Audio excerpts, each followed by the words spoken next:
mendengarkan firman Tuhan yang dikemas dalam talk show bersama PDP Ricky Theo dan Ibu Yeni Iskandar. Ya, ini Pak Ricky Theo dan Ibu Yeni sudah hadir bersama kita di dalam Zoom. Shalom Pak Ricky, shalom Ibu Yeni. Shalom, shalom. Shalom. Ya, bagaimana kabarnya Pak? Puji Tuhan, baik. Puji Tuhan ya Pak ya. Oke, saya perkenalkan diri saya dulu. Saya dengan Heni. Dan saya Lilis yang akan memandu acara talk show kita hari ini. Sebelumnya saya persilakan buat Pak Ricky untuk memperkenalkan diri ya Pak, biar agak akrab gitu. Oke. Silakan Pak. Sebelum kita mulai dan sebelum saya memperkenalkan diri, kita satu hati dalam doa sebelumnya ya. Istri saya akan pimpin kita dalam doa. Mari kita satu hati dalam doa. Tuhan Yesus, terima kasih Tuhan untuk hari ini. Hari yang Tuhan jadikan untuk setiap kami. Kami bersyukur, bersuka cita Tuhan. Tuhan, saat ini kami akan belajar kebenaran firman Tuhan. Tuhan urapi setiap kami Tuhan.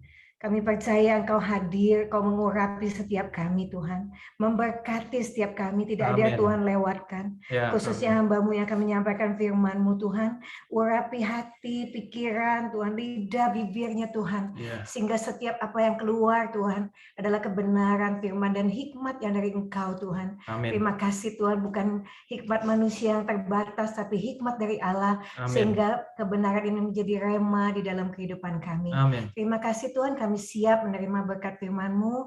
Kami berdoa dan mengucap syukur. Haleluya. Amin. Amin, amin. Haleluya. Sebelumnya saya ingin menyapa dulu dan berterima kasih untuk beberapa ibu-ibu, beberapa wanita, katanya jangan bilang ibu-ibu ya. Beberapa wanita, terima kasih untuk Bu Lia, ya, Bu Ruth, juga saya lihat ada Bu Foni, Bu Fang, ya, Bu Harun, Bu Leo, ada beberapa wajah yang saya kenal ya. Senang bisa berjumpa dengan wanita-wanita luar biasa pada siang hari ini ya. Juga terima kasih untuk salam kenal juga buat Heni dan Lilis yang jadi host kita pada siang hari ini. Oke, kalau sedikit perkenalan, seperti yang diketahui, nama saya Ricky Theo ya. Saya biasa dipanggil Superman, tapi orang nggak tahu. Di belakang pria yang hebat itu ada seorang wanita yang hebat. Ya, jadi saya percaya suami ibu-ibu bisa hebat karena ada ibu-ibu yang hebat. Oke, jadi di belakang pria yang hebat itu ada wanita yang hebat. Ya, kalaupun suaminya ikut dengar lebih bagus.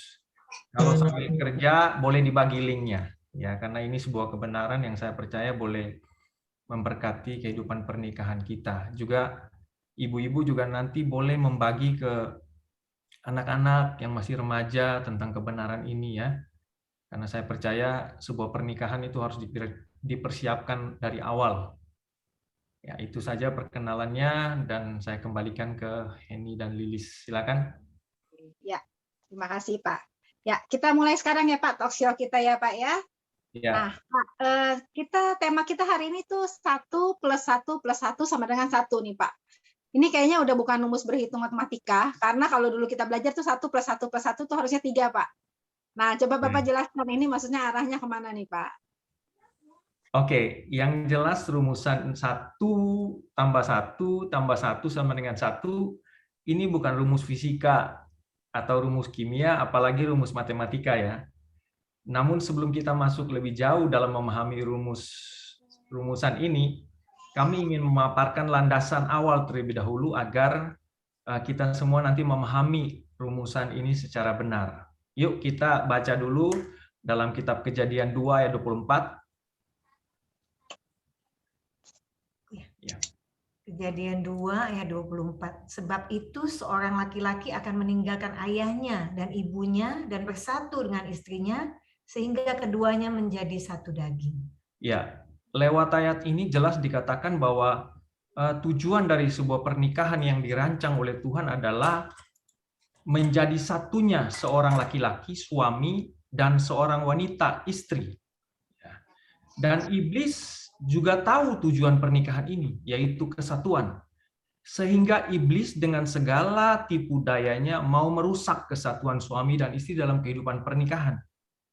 Iblis sangat tahu ada kekuatan yang luar biasa saat ada kesatuan dari suami dan istri dalam pernikahan. bersatu kita teguh, ya, cerai kita runtuh.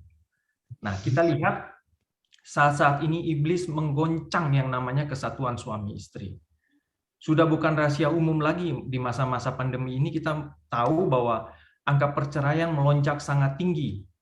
Dan kami bertemu dengan begitu banyak pasangan yang mengalami keretakan dalam hubungan pernikahan mereka di masa-masa ini. Iblis menabur benih keretakan dalam kesatuan suami istri sebagai awal perpecahan hubungan suami istri. Seperti sebuah bangunan, ya, kesatuan suami istri itu seperti pondasi.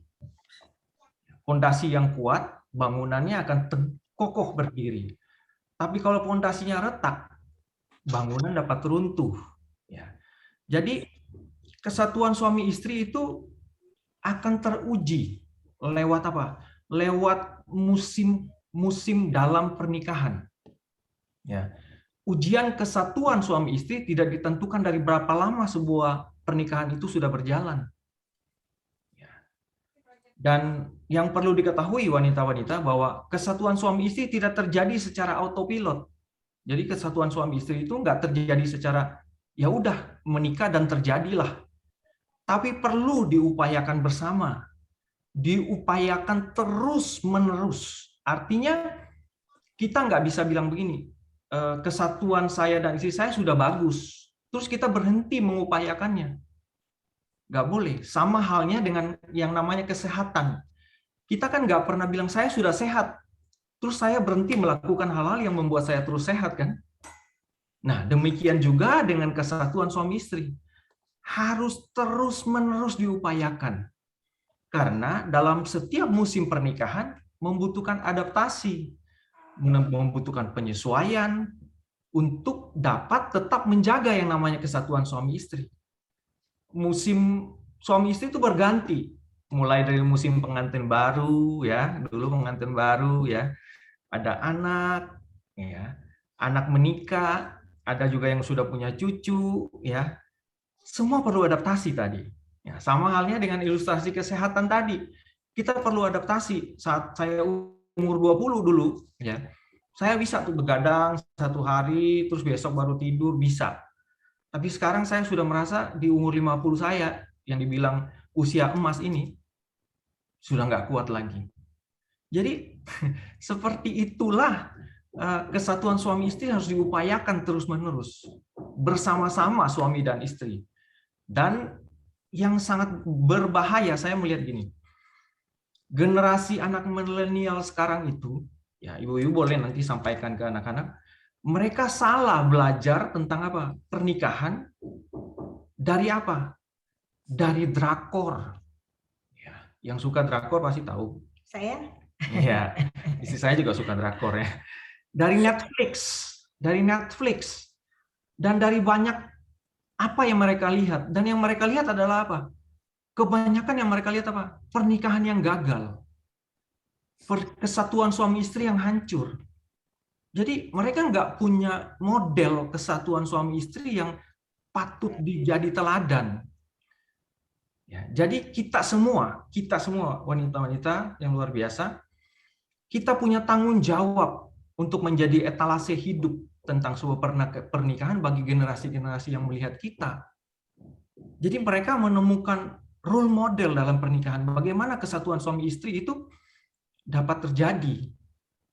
Nah, kembali ke rumus 1 tambah 1 tambah 1 tadi ya. Menjadi satu suami dan istri bukan berarti 0,5 tambah 0,5. Ya. Tapi suami harus sebagai pribadi yang utuh, dewasa, penuh. Demikian juga istri. Sama-sama harus jadi pribadi yang utuh, satu, utuh.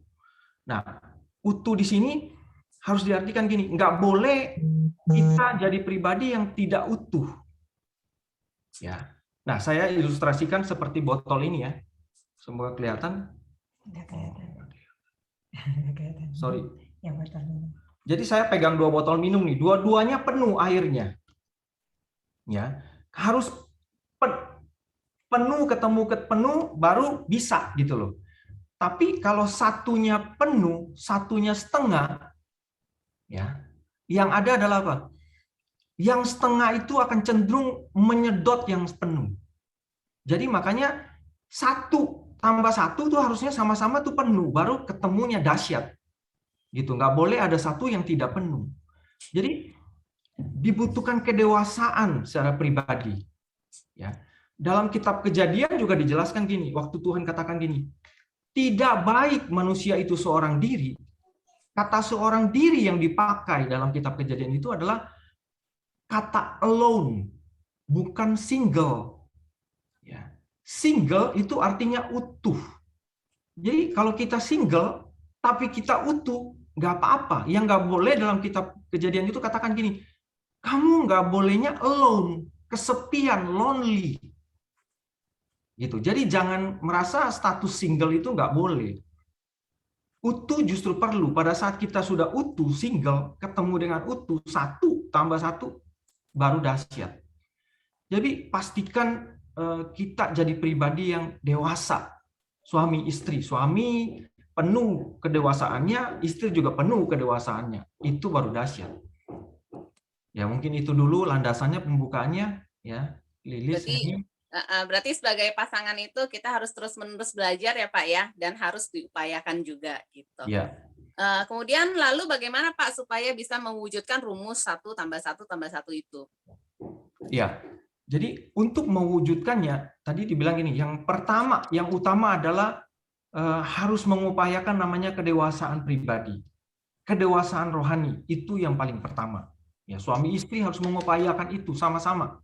Ya, kalau tidak utuh, nah bayangkan tadi yang ilustrasi botol itu ya, yang penuh akan diambil kepenuhannya. Jadi capek, karena hubungan yang tidak satu penuh satu enggak itu melelahkan. Gitu loh. Kok yang satu yang nggak penuh itu, yang nggak dewasa itu ngambek, dikit-dikit cemburu gitu loh. Ya. Kalau bucin gimana bucin? Nah, kalau bucin, nah kayak gitu bucin gitu. Kamulah kan bucin kan kadang bilang kamulah separuh napasku kan gitu kan. Kalau kamu separuh napas, ngap-ngapan ya Pak. Nah, biar penuh berarti kamu harus ngambil separuh lagi dari pasangan kamu kan? Separuh jiwa. Separuh jiwa gitu. Nggak boleh gitu. Sama-sama harus full. Ya. Nah, untuk mewujudkan juga kesatuan ini, kesatuan suami istri itu bicara mengenai kesepadanan, kesetaraan. Jadi istri seorang penolong yang sepadan. Itu satu level, suami istri itu satu level. Kita nggak boleh melihat gini, oh istri itu statusnya lebih rendah dari seorang suami karena dia perempuan. Nggak boleh. Suami tidak boleh memandang rendah istri. Nggak boleh menganggap istri lebih rendah. Kalau Ya. tunduk iya. Harus tunduk iya gitu kata istri saya. Benar. Tanduk. Nah, tanduk nggak boleh. Ya. Istri apa kambing ya kalau tunduk gitu. Ya. Kalau tanduk jadinya bukan istri tapi kambing, betul. Nah, rumusan 1 tambah 1 tambah 1 itu bicara juga gini. Pribadi yang utuh tuh terdiri dari 1 roh, 1 jiwa, 1 tubuh. Jadi dua-dua harus penuh kepenuhan roh, jiwa, tubuh, baru kesatuan itu terjadi sama dengan 1. Gitu. Kesatuan roh suami istri itu bicara mengenai kedewasaan rohani. Ya, saya bicara satu persatu ya. Kedewasaan rohani itu bicara kesatuan roh itu bicara mengenai sama-sama harus jadi pribadi yang takut akan Tuhan. Harus lahir baru. Sama-sama harus grow. Ya, rohaninya. Grow rohaninya artinya gini, sama-sama memandang hal-hal rohani dengan nilai yang sama. Ya, memandang nilai-nilai pelayanan dengan nilai yang sama. Gitu. Nggak boleh gini, istri pelayanan, tapi suami merasa, alah apa sih pelayanan untungnya? Udah nggak dibayar, kita mau melayani. Nggak boleh. Sama-sama harus punya kesatuan roh, memandang nilai pelayanan itu sama. Sama-sama harus cinta Tuhan. Sama-sama harus takut Tuhan. Ya. Kesatuan jiwa. Suami istri bicara mengenai apa? Sama-sama harus memiliki satu visi, satu value. Satu visi ke depan. Ya. Visi-visi mengenai keuangan, nilai-nilai memberi, nilai-nilai mengampuni, itu harus sama. Nah, berikutnya adalah kesatuan tubuh. Nah, ini nanti kita akan bahas mungkin lebih banyak kesatuan tubuh. Physical intimacy, hubungan fisik suami istri itu keintiman jasmani. Ya. Nah, kita akan bicara ini lebih banyak. Tapi yang jelas gini, kesatuan suami istri itu bukan diciptakan lewat persamaan-persamaan sebetulnya. Oh, karena kita banyak persamaan, maka terciptalah kesatuan itu. Tidak. Tapi bagaimana suami istri menyikapi perbedaan-perbedaan mereka, itu yang lebih utama. Makanya dibutuhkan apa? Kedewasaan rohani, kesamaan visi. Ya. Baru mereka bisa menyikapi perbedaan itu dengan baik dan kesatuan itu bisa tercapai. Rumusan 1+1 bisa tercapai. Ya. Oke? Ya. Pak, tapi kalau misalnya saya boleh nanggepin sedikit, apakah latar belakang, kan suami dan istri ini masing-masing kan punya latar belakang tuh Pak, keluarga, cara pendidikan mereka dapat dari orang tua masing-masing dan latar belakang keluarga mereka itu kan berarti perbedaan ya Pak ya. Berarti Ya. harus untuk jadi satu harus menyatukan juga ya Pak ya, melepaskan semua itu dong Pak ya. Bukannya melepaskan nih, tapi gini, kalau bicara perbedaan ya, istri saya dan saya sangat banyak perbedaannya. Gitu. Salah satu materi di RL membahas mengenai perbedaan dan kami yang ngajar. Kami sempat nyusun mengenai perbedaan kami, saya dan istri saya, itu sangat banyak. Kita juga tanya ke anak-anak kita waktu susun materinya, oh banyak sekali perbedaan saya. Saya orang yang sangat terstruktur. Besok saya mau melakukan apa, dari malam saya sudah atur. Tapi kalau istri saya enggak, dia sangat spontan. Besok dia mau ngapain, ya udah besok aja dia ngelakuin. Gitu ya. Terus perbedaan apa lagi? Mengenai keuangan. Saya nggak bisa ngurus keuangan. Tapi dia lebih bisa mengurus keuangan. Tapi mau saya gini, yang utama adalah visi itu harus sama. Kesatuan roh itu sama. Tapi hal-hal yang berbeda secara apa ya? Kebiasaan, habit, itu akan bisa disikapi pada saat apa? Kesatuan roh, jiwa, tubuh tadi bisa dicapai. Gitu loh. Banyak keluarga yang gini, perbedaan habit, perbedaan latar belakang itu menghancurkan. Karena apa? Karena mereka nggak punya kesatuan roh, jiwa, dan tubuh. Gitu. Jadi yang utama adalah bangun dulu kesatuan roh, kesatuan jiwa, kesatuan visi, kesatuan tubuh, agar apa? Perbedaan-perbedaan yang ya selera makan lah, latar belakang keluarga lah, itu bisa diselesaikan, bisa disikapi dengan baik. Gitu. Ya. Dan yang terjadi sekarang adalah gini, orang lebih fokus kepada apa? Menyatukan perbedaan-perbedaan itu, gitu loh. Oh, kamu mesti ikut saya, kebiasaan saya. Nggak usah, gitu loh. Memang dari sononya kita beda, gitu loh. Ya, dibilang pria itu makhluk logika, perempuan, wanita itu makhluk halus, kan? Maksudnya makhluk yang perasaannya halus. Memang dari sananya udah beda gitu loh. Jangan sibuk menyatukan perbedaan-perbedaan itu. Jangan. Tapi upayakanlah kesatuan roh, jiwa, dan tubuh, itu yang lebih utama. Gitu. Ya. Saya harap jawab ya. Ya. Nah, tadi kan Bapak jelaskannya suami istri, berarti kan baru 1+1 nih Pak ya. Berarti satu lagi tuh plus satunya itu siapa Pak? Anak atau bagaimana Pak? Ya, jadi rumusan 1+1 itu saya paparkan dalam 2 pengertian. Yang pertama itu kan harus satu roh, satu jiwa, satu tubuh, baru ada kesatuan. Nah, yang berikutnya adalah harus dipahami gini, bahwa kesatuan suami istri, ya, roh, jiwa, tubuh itu harus terjadi dalam apa? Dalam sebuah ikatan perjanjian. Gitu. Dalam ikatan perjanjian. Tanpa perjanjian, kesatuan suami istri sangat rapuh dan berdosa di mata Tuhan. Jadi kesatuan suami istri di luar pernikahan, ya, itu namanya apa? Kumpul kebo. Di luar pernikahannya, di luar perjanjian nikah, itu tidak sesuai dengan kebenaran, itu dosa. Ya. Sebuah perjanjian pernikahan adalah mengikat, mempersatukan suami istri. Karena dalam perjanjian pernikahan itu yang dilibatkan apa? Nah, ini satu suami plus satu istri, nggak boleh 2 istri, 1 istri, plus satunya siapa? Tuhan. Okay. Ini pengertian berikutnya gitu. Nah, pada saat suami, istri, dan Tuhan terlibat jadi satu, baru kesatuan itu dahsyat. Terlibat gitu. Dan yang perlu dipahami gini, dalam ikatan perjanjian pernikahan itu adalah bahwa pernikahan Kristen adalah pernikahan monogami. Satu kali untuk selamanya. Apa yang dipersatukan oleh Tuhan tidak boleh diceraikan oleh manusia. Dan saya melihat gini, generasi ini sangat sulit memegang perjanjian pernikahan. Ya, boleh diingatkan kepada anak-anak, mereka sulit memegang namanya perjanjian pernikahan. Mereka merasa gini, perjanjian pernikahan tuh seperti perjanjian kontrak. Kalau kita kontrak kerja, ya 1 tahun, terus dipantau lagi kan performa pekerjaan kamu kan. Oh kalau kamu kerja bagus, kontrak kamu diperpanjang. Tapi perjanjian dalam pernikahan tidak seperti itu.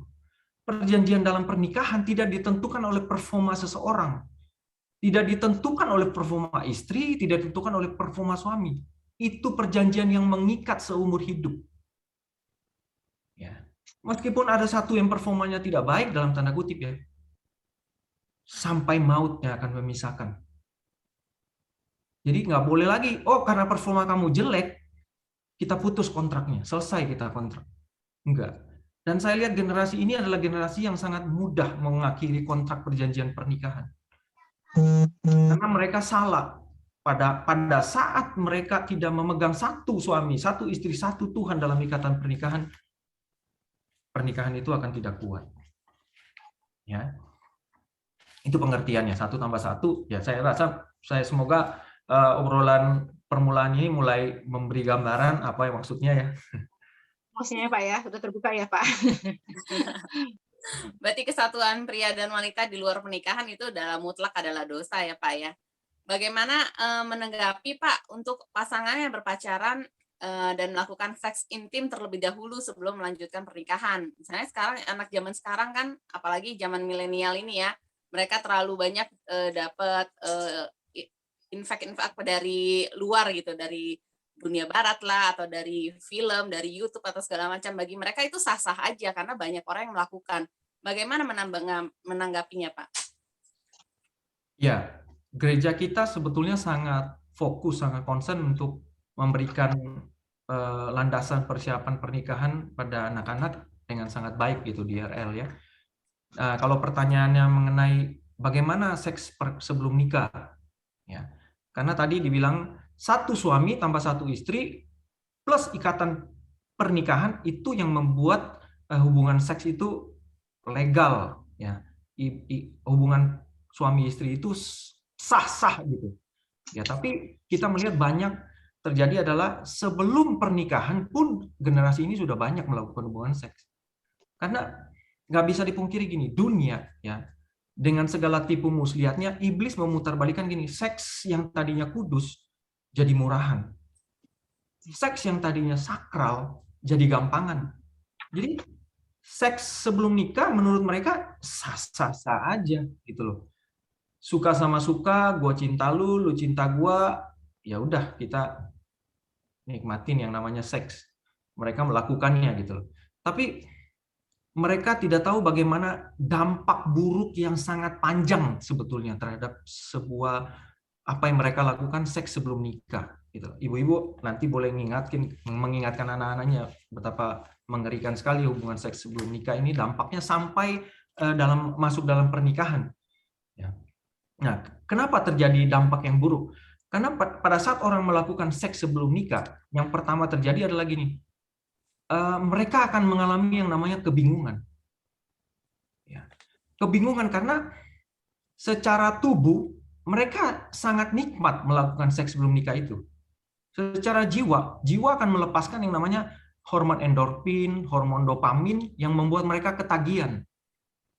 Ya, tapi di satu sisi, roh mereka akan nggak bisa terima. Ini dosa loh. Saya nggak layak melakukan ini. Karena ini harus saya lakukan dalam pernikahan. Jadi, ada bagian tubuhnya, ada bagian keutuhannya yang senang, mau melakukan lagi, tapi ada bagian sisi rohnya yang nggak mau. Jadi, ada 2 kekacauan sebetulnya dalam tubuhnya. Dan kebanyakan gini, orang yang melakukan seks sebelum nikah itu sulit mengalami breakthrough secara kerohanian. Karena mereka mengalami kebingungan. Mereka perlu melepaskan sebetulnya. Nah, dampak jauh juga seks sebelum nikah adalah bonding, mengenai ikatan dalam pernikahan itu dalam pernikahan, waktu sebelum mereka masuk dalam pernikahan akan menjadi tidak kuat. Nah, ilustrasinya seperti ini, seperti lakban. Ya, lakban itu kalau diumpamakan seperti hubungan seks. Jadi kalau dia melekat kepada satu permukaan, dicabut, ya bekas permukaan yang tadi akan nempel kan ke lakban itu kan, ya kan? Itu seks sebelum nikah. Belum lagi dia nempel lagi ke tempat yang lain, dicabut lagi. Jadi sisa-sisa seks sebelum nikah itu akan terus dibawa dalam pernikahan. Jadi pada saat dia bawa sisa-sisa hubungan seks sebelum nikah ke dalam pernikahan, lakban itu sudah nggak kuat lagi daya lekatnya. Jadi ikatan suami istri dengan melakukan seks sebelum nikah tuh akan tidak terlalu kuat. Karena petualangan seks masa lalunya tuh dibawa dalam pernikahan. Ya. Itu yang sangat bahaya.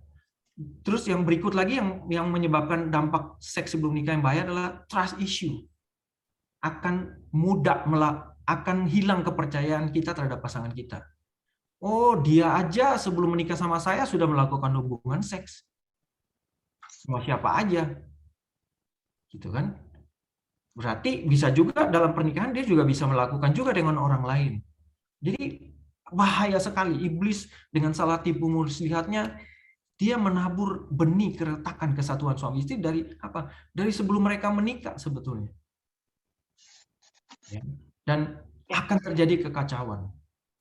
Bahkan saya mengerikan ya. Saya secara pribadi, saya mentor DLL, saya ngeri melihat anak-anak sekarang bagaimana mereka memandang seks sebelum nikah itu hal yang biasa gitu loh. Setelah kita ngajar, mentoring, mereka bilang, apa salahnya sih seks sebelum nikah? Suka sama suka kok. Jadi mereka menganggap seks sebelum nikah itu seperti kita makan. Kalau kita lapar, makan. Kalau kita mau seks, ya lakukan aja. Sama kayak olahraga. Kita mau olahraga, lakukan. Kita mau seks, lakukan.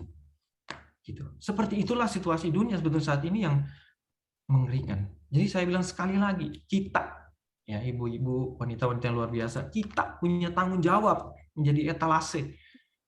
Bagaimana sebuah pernikahan itu harus dijaga. Ya, dan mereka nggak menemukan sebetulnya figur orang-orang yang pernikahannya baik yang harus mereka jadiin contoh. Karena yang mereka lihat di sosmed adalah perceraian, kegagalan perceraian. Ya. Oke Pak, kalau ini kan sudah memasuki mengenai hubungan seks suami istri, ya Pak ya. Kalau kita bicara mengenai seks suami istri, sebenarnya apa pandangan yang benar tentang seks itu Pak, khususnya di dalam pernikahan dan hubungan dan kesatuan suami istri Pak? Ya, ini ibu-ibu nggak apa-apa ya Ibu, kita mulai memasuki kita membicarakan mengenai seks ya Bu, karena seks itu bukan sesuatu yang vulgar menurut saya ya. Tetapi pasti ada sesuatu yang bisa kita pelajari mengenai hubungan suami istri tentunya ya Pak ya. Ya.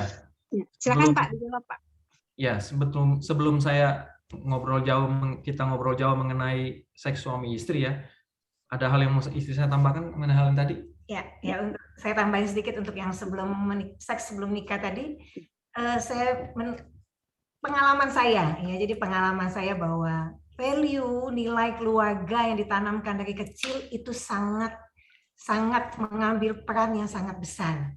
Ya, saya dari kecil dibilang sama mama saya bahwa saya dua bersaudara wanita dengan cici saya. Kalian adalah wanita, kalian adalah perempuan, kalian punya harta yang paling berharga yang harus kalian jaga dengan baik. Saat itu kami masih kecil, mungkin baru 11-12 tahun, nggak ngerti apa-apa gitu loh, nggak tahu apa-apa. Tapi mama saya cuma bilang itu, kenapa? Mama maksudnya apa? Jaga ya, pokoknya kalian punya harta yang paling berharga, kalian harus jaga. Kita nggak ngerti saat itu, mama bilang terima aja.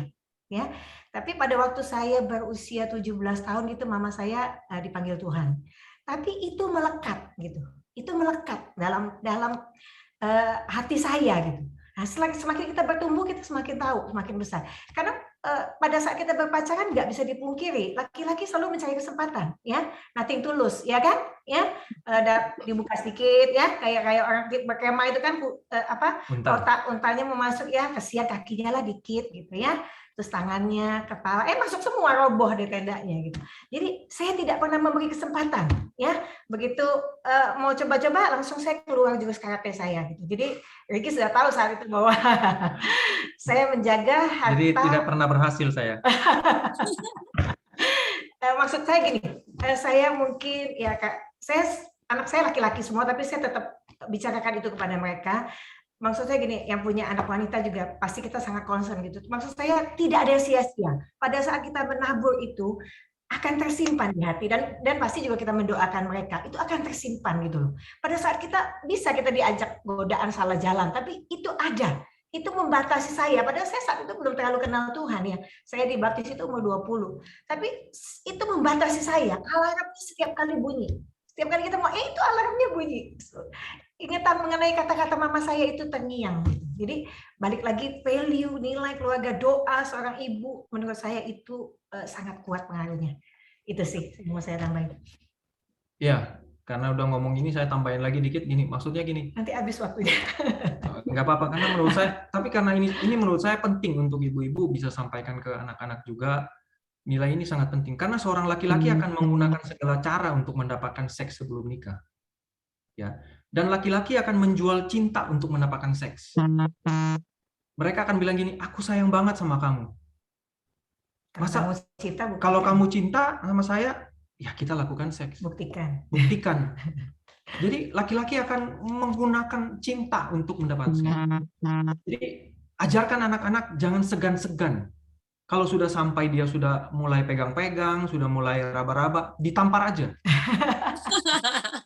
Kenapa? Ditamparnya kenapa? Ditampar aja, karena gini, seorang laki-laki pada saat dia sudah nafsu, ya, darah yang ada di kepala atasnya dia sudah nggak ada, turun ke kepala bawah darahnya semua. Jadi dia sudah tidak bisa mikir lagi. Darah di kepala atas kosong, turun ke kepala yang di bawah. Jadi untuk mengembalikan darah yang di bawah agar balik ke atas, ditampar, tempeleng. Pok, baru dia kaget, oh iya balik lagi. Agar dia sadar lagi gitu, oh iya. Ya, jadi ingatkan gitu loh, jagalah kekudusanmu ya sebelum engkau masuk dalam pernikahan. Seks itu memang disiapkan oleh Tuhan, tapi untuk suami istri dalam pernikahan. Nah, kita balik lagi ke pertanyaan yang tadi, pertanyaan Heni ya, mengenai seks dalam suami istri ya dalam pernikahan. Nah, banyak yang saya lihat nih, banyak pasangan suami istri menganggap bahwa kesatuan suami istri, kesatuan tubuh, hubungan seks itu area yang tersendiri, terpisah dari kehidupan sehari-hari. Jadi terpisah dari kehidupan rohani. Seolah-olah bicara mengenai seks itu tabu gitu ya, nggak rohani, nggak holy, duniawi, dosa gitu loh. Sehingga keintiman jasmani suami istri itu tabu dibicarakan di gereja, terpisah dari kehidupan gereja. Padahal ya, Tuhanlah yang menciptakan yang namanya seks. Tuhan yang menciptakan seks untuk apa? Untuk dinikmati oleh suami istri. Tetapi harus dalam konteks tadi, ikatan pernikahan. Nah, jadi Tuhan itu tidak hanya menunggu di luar pintu kamar kita. Pada saat kita melakukan hubungan suami istri, terus Tuhan keluar dulu, saya tunggu di luar gitu. Enggak, Tuhan ada dalam setiap aspek kehidupan kita. Karena memang Tuhan yang menciptakan kita. Jadi di dalam kamar tidur kita pun ada Tuhan kok. Ya, jadi seks itu hadiah sebetulnya, hadiah dari Tuhan bagi sebuah pernikahan untuk dinikmati oleh suami istri. Saat dikatakan hadiah, ya, pada saat dibilang ini hadiah, artinya ada waktu yang tepat untuk membukanya. Yaitu apa? Dibukalah, dinikmatilah bersama-sama dengan suami kamu, dengan istri kamu. Ya, jangan penasaran, jangan dibuka sebelum menikah hadiah itu. Ya, pahamilah. Ya, seks itu hasrat yang dimiliki oleh manusia sebagai pemberian Tuhan. Hasrat seks itu pemberian Tuhan loh. Alami, natural, diberikan Tuhan bagi setiap orang. Yang aneh adalah kalau kita nggak punya hasrat seks. Atau kita punya hasrat tapi kepada sesama jenis, itu yang aneh. Nggak boleh. Ya. Seks juga diartikan gini. Seks diartikan sebagai kontak intim antara dua individu yang melibatkan rangsangan, stimulasi, respon dari yang paling sedikit satu dari dua orang tersebut. Jadi seks itu, hubungan seks suami istri itu tidak harus terjadinya genital contact, tidak harus terjadi kontak alat kelamin, enggak. Sentuhan fisik pun udah dianggap seks. Saling sayang, ya, petting, itu juga ada kategorinya seks. Gitu. Jadi jangan bayangkan seks itu harus terjadi hubungan badan gitu, enggak. Kontak fisik pun dalam konteks saling memberi rangsangan pun udah seks. Nah, yang tidak wajar adalah gini. Kita menganggap gini, oh dorongan seks itu bisa kita kendalikan. Ya, kita menganggap kita bisa kendalikan kok dorongan seks. Jangan terlalu naif memberikan dorongan seks menguasai kita. Dan berharap bahwa self control akan tiba-tiba menghentikannya. Ingat, banyak orang yang jatuh. Hai suami-suami ya. Jadi sampaikan nih ke suami-suami. Ya. Hasrat seks itu khususnya laki-laki ya. Mereka punya hasrat seks yang tinggi. Ya. Hasrat seks itu wajar. Nggak bisa kita hindari. Tapi yang kita bisa hindari itu adalah objek seks. Ingat Yusuf? Ya, waktu dia digodain sama Potifar, Tante Potifar. Saya bayangkan itu hasrat seksnya Yusuf tuh saat itu pasti sangat amat tinggi. Saya sampai bilang amat tinggi. Karena Tante Potifar itu kita bayangkan pasti sangat cantik, sangat seksi ya. Dan Yusuf dikatakan digoda setiap hari. Saya bayangin hasratnya pasti tinggi sekali Yusuf saat itu. Tapi apa? Dia nggak bisa menghindari hasratnya muncul. Tapi yang dia bisa hindari adalah objek seksnya. Tante Potifarnya dia bisa hindari. Dia akhirnya apa? Lari. Ya, jadi seks suami istri ya harus jangan dianggap satu yang tabu, dianggap sebuah yang terpisah dari kehidupan kita, kerohanian kita. Enggak, itu bagian dari kehidupan kita kok. Ya. Jadi seks itu sebenarnya ada dari Tuhan ya Pak ya, tapi asal dilakukan di waktu yang tepat, misalnya dalam pernikahan ya Pak. Iya. Ya, jadi seks itu bukan hadiah orang ya. Iya. Jadi seks itu bukan sesuatu yang menjijikan, bukan sekedar alat pemuat nafsu atau alat menunjukkan kekuasaan. Ya, sekali lagi seks adalah hadiah kok. Ya, dinikmati aja suami istri, lakukan dalam koridor yang benar gitu loh. Ya. Oke Pak, terus nextnya, jadi hal apa aja nih Pak yang kita harus upayakan untuk suami istri ya di dalam menjaga keintiman fisik atau seks suami istri itu Pak? Ya, yang harus kita upayakan ya sebagai suami istri untuk menjaga keintiman fisik, seks adalah ketahuilah bahwa seks itu sebuah sarana. Sarana untuk apa? Tidak hanya sekedar sarana untuk membuat anak, enggak. Tapi seks itu adalah sarana untuk apa? Suami istri bisa saling menikmati satu dengan yang lain. Ya. Dan di dalam ini, yang harus kita lakukan adalah dalam menjaga keintiman suami istri adalah Ibrani 13 ayat 4. Hendaklah kamu semua penuh hormat terhadap perkawinan, dan janganlah kamu mencemarkan tempat tidur, sebab orang-orang sundal dan penzina akan dihakimi Allah. Ya, di situ ditulis kata tempat tidur. Ya, kata tempat tidur itu bahasa aslinya ada koitus atau persetubuhan. Artinya dijelaskan di sini. Kita harus hormat terhadap apa? Persetubuhan kita. Penuh hormat terhadap apa? Pernikahan dengan menjaga apa? Jangan mencemari persetubuhan suami istri. Ya, menghormati persekutuan tubuh suami istri adalah apa? Tidak menggantikan dengan hal yang lain. Ya, sama halnya dengan apa? Waktu kita menghormati persekutuan roh kita dengan Tuhan, kita nggak menggantikan bahwa persekutuan roh kita dengan Tuhan hanya Yesus kan? Nah, yang terjadi adalah gini, iblis memutarbalikkan bahwa ada persekutuan roh yang lain kok. Nggak cuma Yesus, ganti aja dengan apa? Perdukunan, okkultisme, satanis, New Age. Itu yang terjadi. Jadi iblis memalsukan persekutuan roh dengan hal-hal yang lain selain Yesus. Begitu pula dengan persatuan tubuh, hubungan seks suami istri. Iblis juga menggantikan dengan apa? Yang nggak boleh dilakukan. Sesuai tadi, menghormati persetubuhan adalah nggak boleh digantikan dengan apa? Pornografi. Digantikan dengan apa? Masturbasi, dengan onani, lesbi, homoseksual, perselingkuhan. Itu nggak boleh. Ya, bahkan dunia semakin modern ya. Saya baca berita, saya bilang dunia semakin gila dalam tanda kutip. Ya. Ada orang yang menggantikan persetubuhan tubuh suami dan istri dengan apa? Menikah dengan yang namanya boneka seks. Saya baca dan saya bilang gila ini orang. Ya. Menggantikan persetubuhan suami istri dengan apa? Boneka seks. Jadi dunia menghancurkan nilai-nilai pernikahan sebetulnya, bahwa persetubuhan suami istri itu bisa digantikan kok dengan hal lain. Ya, bahkan saya baca lagi berita, ada model pernikahan baru. Ya.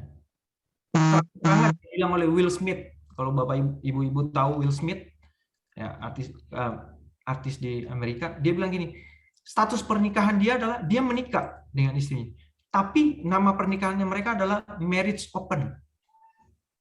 Jadi mereka menikah, tapi mereka membuka peluang untuk apa? Bisa melakukan hubungan seks dengan orang lain. Secara terang-terangan suami dan istri, jujur-jujuran, saya lagi pengen berhubungan seks dengan orang ini nih, dengan artis ini nih. Jadi marriage open. Itu yang terjadi seperti saat ini. Banyak mereka tidak menjaga lagi yang namanya, menghormati lagi yang namanya persetubuhan.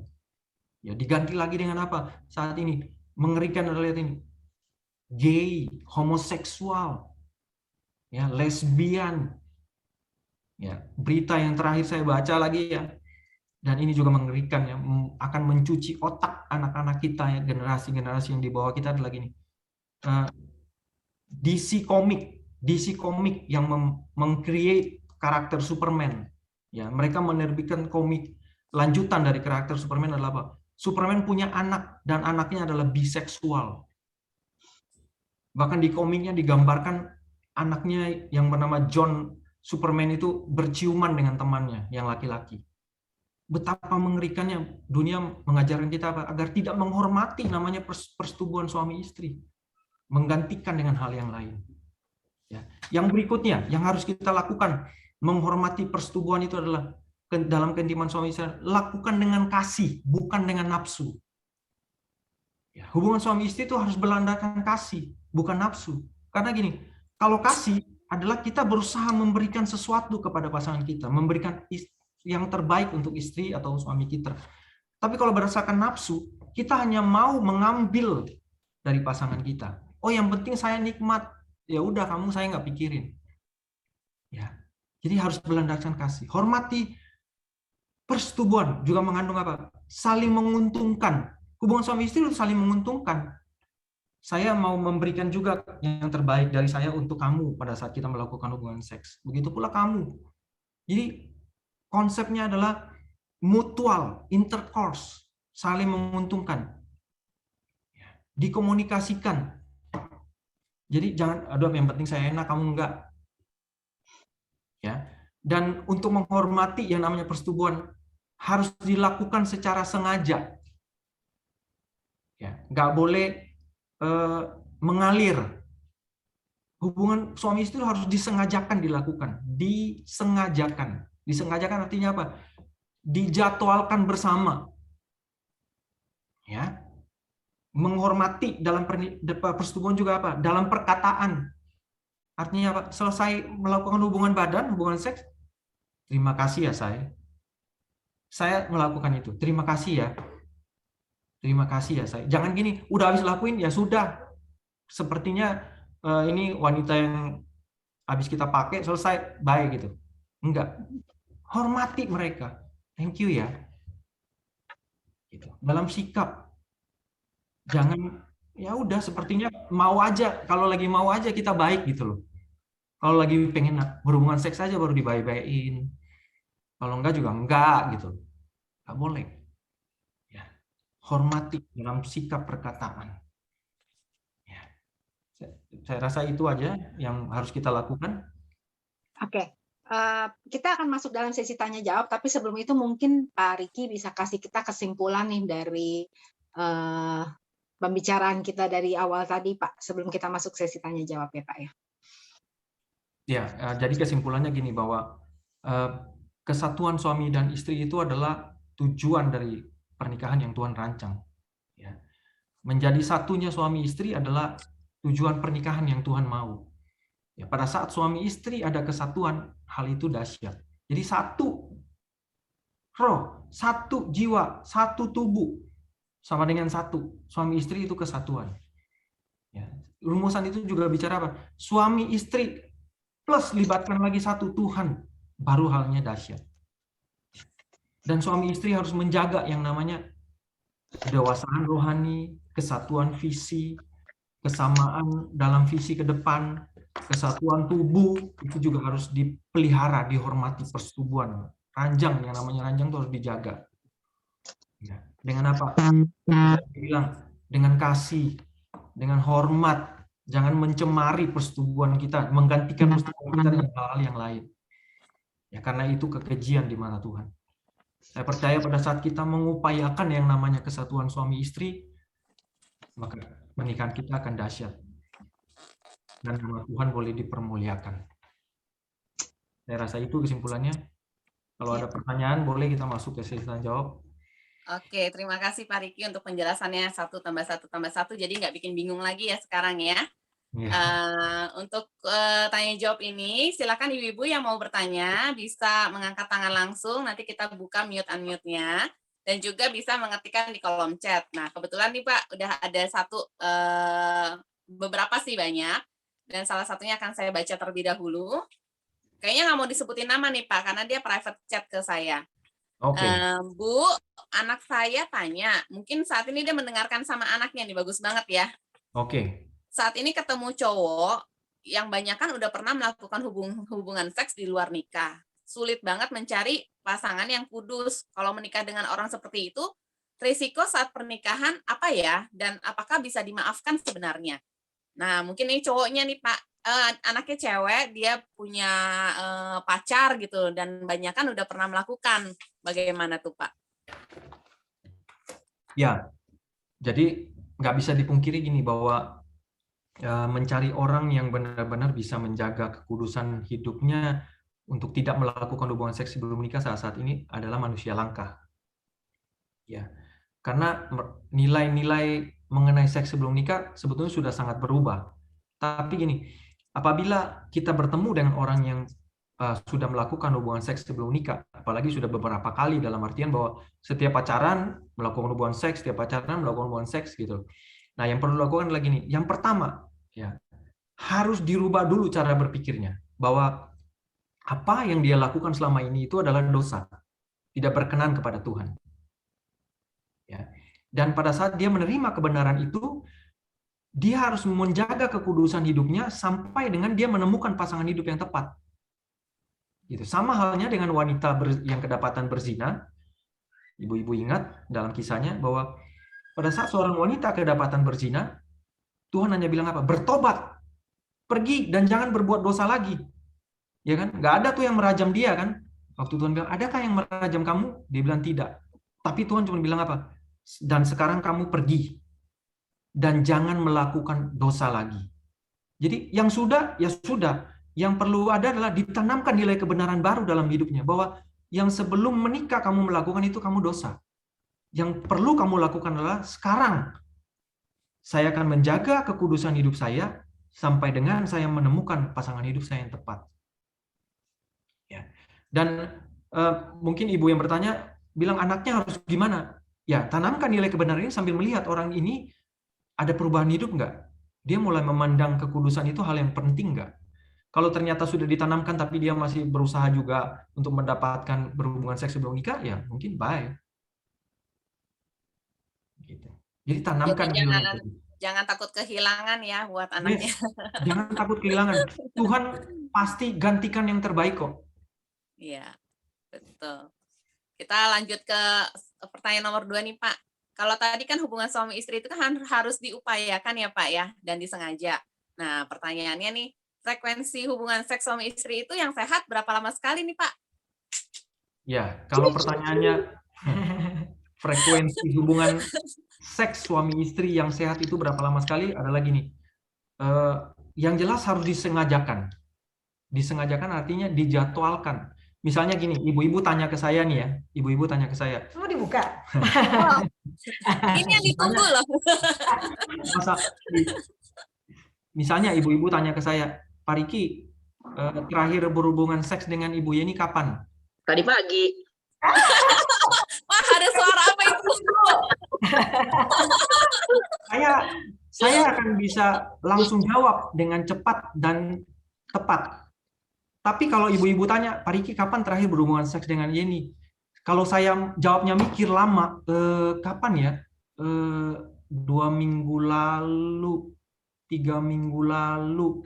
Itu nggak boleh, itu nggak sehat. Itu nggak sehat. Karena sampai dia lupa kapan terakhir dia melakukannya. Jadi harus benar-benar disengajakan, dijadwalkan bila perlu. Oh, setiap 3 hari sekali, setiap 2 hari sekali gitu loh. Nggak bisa diterapkan, maksudnya yang di saya ke orang lain enggak. Maksudnya gini, kadang umur pengaruh kan. Maksudnya mungkin di waktu pengantin baru bayanginnya oh setiap hari mau melakukan seks, tapi setelah memasuki umur 50 saya mulai setiap hari saya nggak kuat gitu. Bulan sekali. Jadi tergantung kekuatan pasangan masing-masing ya, Pak ya? Ya, kekuatan pasangan masing-masing dan harus dijadwalkan secara sengaja. Nggak boleh mengalir. Kalau nggak boleh mengalir dalam artian gini, kalau kita lagi mau saja, nggak boleh. Kalau bilang mengalir kita lagi mau saja, percayalah, sama-sama sibuk ya, akan mengalir ke laut. Bisa jadi apa? Sebulan sekali, 2 bulan sekali kalau mengalir. Jadi harus disengajakan, dijadwalkan bersama. Oh, kita secara rutin setiap berapa hari sekali. Dan pada saat hari ditetapkan untuk melakukan, ya udah sama-sama siap. Makanya penting suami istri untuk menjaga apa? Kesehatan, kebersihan, kebugaran, agar pada saat yang dijadwalkan ya sama-sama siap gitu. Dan nggak bisa dipungkiri gini, terkadang gini, pada saat sudah dijadwalkan, istri pun nggak siap atau salah satu nggak siap, lagi nggak mood atau apa, ya dikomunikasikan aja, ngomong hari ini kayaknya kita Indomie aja, kayak makan sebetulnya. Oh, hari ini kita makan buffet ya, fine dining, pelan-pelan gitu loh. Oh, hari ini kita dari appetizer. Iya, dari appetizer. Atau hari ini kita makan fast food aja, langsung gitu, tembak, peng gitu. Apaan ditembak? Iya, maksudnya disepakatin, dibicarakan gitu loh. Hari ini Rupanya ini yang Yeni maksud, Pak. Aku Bu tahu. Yeni ketawa terus nih. Apa timurut? Apa timurut? Jadi benar-benar dibicarakan gitu loh. Mau fine dining, mau buffet, atau hanya fast food, hamburger gitu loh. Tapi disengajakan dan dijadwalkan secara baik. Ya, Bu Ruth. Berikan salam kepada Bos Alin. Aku akan lakukan, Pak. Ya. Aku boleh berbagi ya? Ya, boleh. Silakan Bu Yeni. Ya, intinya itu tadi ya. Nggak mudah memang, nggak mudah. Ada masa-masanya, tapi ada masa-masanya ada kejenuhan gitu ya. Nah, itu kita berdoa, minta hikmat. Jadi kita belajar juga, banyak belajar. Wah, saya kenapa hilang? Ya, banyak belajar tadi seperti dibilang, ada fine dining kadang-kadang ya, ada yang kita hamburger, buffet dari appetizer sampai dessert lengkap. Ada yang mungkin cuma fast food. Di sini pecel lele gitu ya. Ada bapak-bapak nggak sih? Kalau saya mau berbagi takutnya ada bapak-bapak, saya malu. Ya, kalau ya maksudnya tadi balik lagi dikomunikasikan suami istri, gitu kan? Ya, tadi kalau saya ya berbagi di sini. Fine dining gimana? Fine dining gimana contohnya? Ya, kalau fine dining ya mungkin nih kita siapin wangian di kamarnya ya. Terus ya. Siapin aromaterapi gitu ya. Terus. Boleh saya buka ya? Ada bapak-bapak nggak? Saya malu berarti. Coba. Tapi Ya, kalau saya penerapannya sebenarnya berbeda-beda ya. Takutnya kalau kita siapin wangian, suaminya alergi, Nah, itu tadi, haci-haci ya. malah nggak jadi. Nah, balik lagi dikomunikasiin. Nah, kalau kayak suami saya, dia nggak suka wangi-wangian, ya, dia nggak suka wangi-wangian. Jadi dia suka mungkin kitanya yang wangi gitu kan. Jadi kalau wangi aromaterapinya enggak gitu. Saya siapin. Makanya balik lagi komunikasi ya. Ini mungkin kita lebih terbuka di sini. Kalau saya menyiapkan dalam tanda kutip ya. Oh, ada bapak di sebelah saya tadi. Waduh, ada ibu bapak di sebelah saya. Kalau gini, karena tidak ada orang yang bisa bertanggung jawab untuk dalam tanda kutip ya memanaskan Gensetnya. ya, memanaskan hubungan kita. Kita berdua yang bertanggung jawab untuk memanaskan. Jadi jangan bilang kita udah kayak kakak adik, nggak boleh. Sampai seumur hidup kita adalah suami istri. Kita udah kayak saudara, itu nggak boleh, gitu ya. Bagi kita udah kayak mama papa, waduh bahaya gitu, nggak boleh. Nah kalau saya nih, saya menyiapkan kostum ya yang bagus. Pantes buat kamu.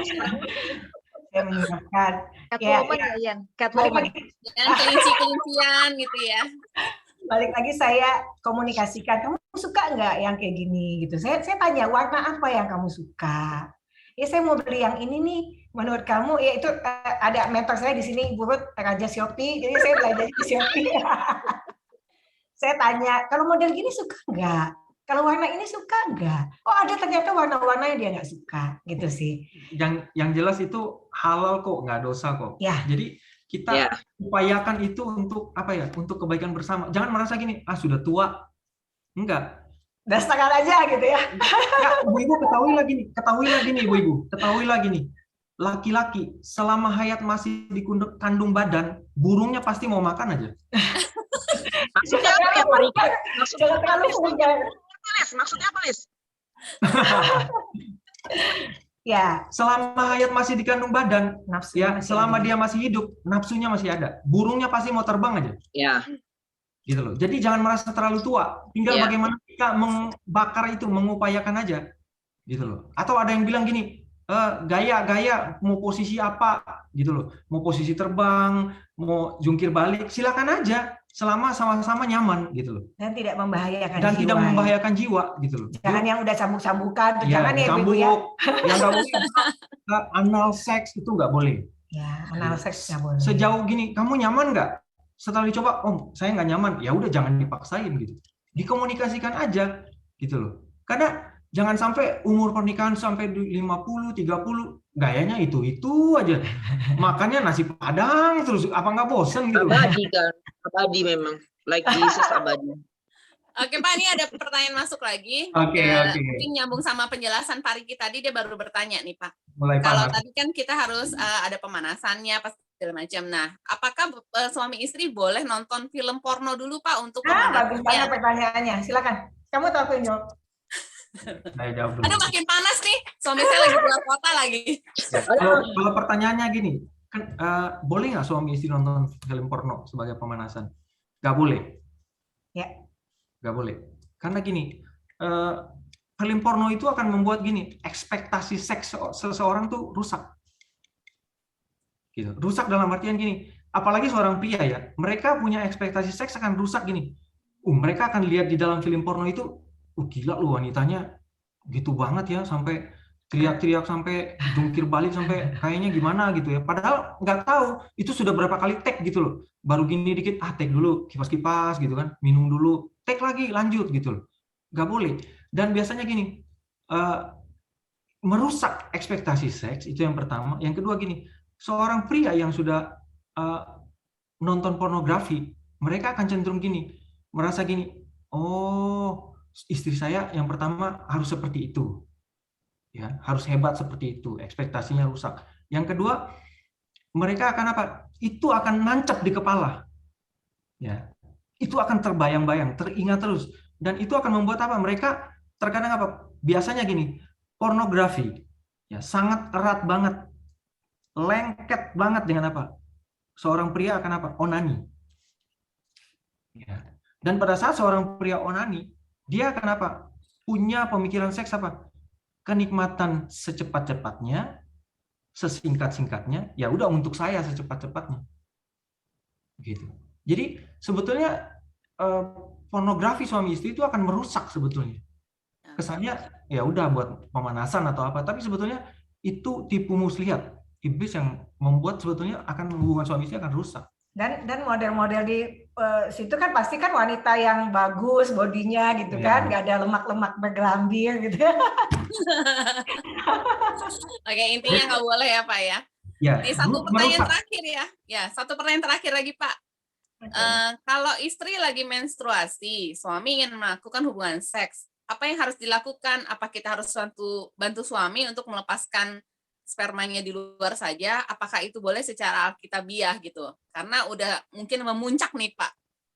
Ya, makanya saya bilang gini, nggak bisa dipungkiri ada siklus di mana hormon seksual seorang pria itu ada di puncaknya gitu loh.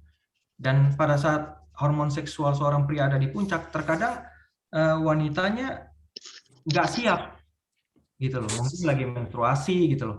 Terus ditanya, boleh nggak seorang istri bantu mengeluarkannya? Boleh. Kan dibilang hubungan seks itu tidak selalu ada hubungan kontak intim kemaluan kan. Hubungan seks itu ya kontak fisik aja gitu loh. Mungkin ya disalurin aja, mungkin ciuman atau apa gitu loh. Dibantu aja gitu loh. Nggak apa-apa, nggak masalah. Selama dengan pasangan ya Pak. Ya, sejauh tidak dilakukan dengan sendiri gitu loh, dilibatkan pasangannya. Gitu. Nanti kalau saya buka lagi terlalu vulgar di sini ya. Udah, oke. Boleh, ini apa yang mau ditambahin? Nggak, udah waktu kita cukup. udah jadi Liana, tutup nih. Tutup kata Liana, kata PIC kita ditutup. Oke, silakan Jenny. Saya harus menambahkan? Enggak, Henny. Oke. Speaker, Ci. Speaker. Ya, terima kasih Pak Riki, Bu Yeni. Hari ini kita sudah belajar banyak bahwa seks itu bukan sesuatu yang negatif, tetapi itu justru hadiah daripada Tuhan untuk kita suami istri yang sudah menyatu di dalam pernikahan gitu ya Pak Riki ya, benar ya? Ya. Oke. Ya, terima kasih Pak Riki.